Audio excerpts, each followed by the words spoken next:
Le Centre arabe d'études sur l'extrémisme a mentionné que le gouvernement turc a fermé les yeux pendant de nombreuses années sur les activités de l'organisation État islamique, EI, qui a transféré des fonds via des entreprises fictives créées en Turquie, entre ses membres et à travers les frontières, exploitant le système financier turc.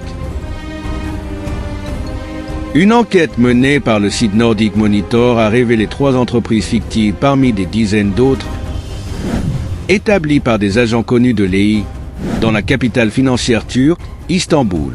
Ces entreprises, qui utilisent des comptes ouverts dans des banques turques, n'ont fait aucun effort pour dissimuler les transferts financiers entre la Turquie et la Syrie. Il convient de noter qu'un bureau de l'une de ces entreprises a été utilisé comme siège pour une campagne électorale locale par le président turc Recep Tayyip Erdogan lors des élections présidentielles et parlementaires de l'année dernière. Selon des informations confidentielles obtenues par le site Nordic Monitor, le client utilisé par l'EI comme financier est un citoyen syrien résidant en Turquie, âgé de 46 ans, nommé Imad Al-Mashnouk. Ce dernier a été enregistré comme réfugié et a obtenu un permis de séjour en Turquie, recevant même un numéro d'identité nationale 99205533826.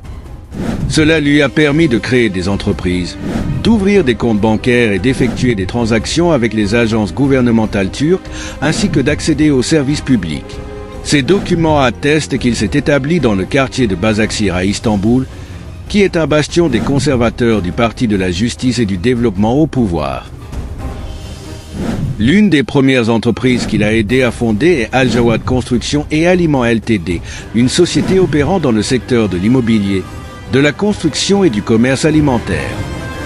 Les activités immobilières et de construction font partie des secteurs essentiels en Turquie, utilisés par les réseaux criminels et terroristes pour le blanchiment d'argent et la conversion de fonds illicites en fonds propres, qui peuvent ensuite être transférés par le biais d'institutions financières. Le commerce des bijoux en Turquie repose généralement sur des transactions en espèces, de nombreux commerçants agissant comme des centres informels d'échange de devises étrangères. Ce secteur représente l'un des principaux moyens utilisés par des groupes terroristes tels que l'EI pour transférer des fonds par divers moyens, utilisant souvent ce que l'on appelle un système de transfert, selon le Centre arabe d'études sur l'extrémisme.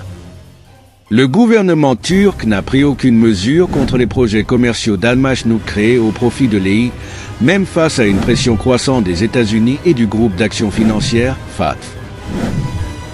La Turquie a été inscrite sur une liste de surveillance élargie, communément appelée la liste grise, en raison de lacunes dans ses mécanismes de lutte contre le blanchiment d'argent et le financement du terrorisme depuis 2021.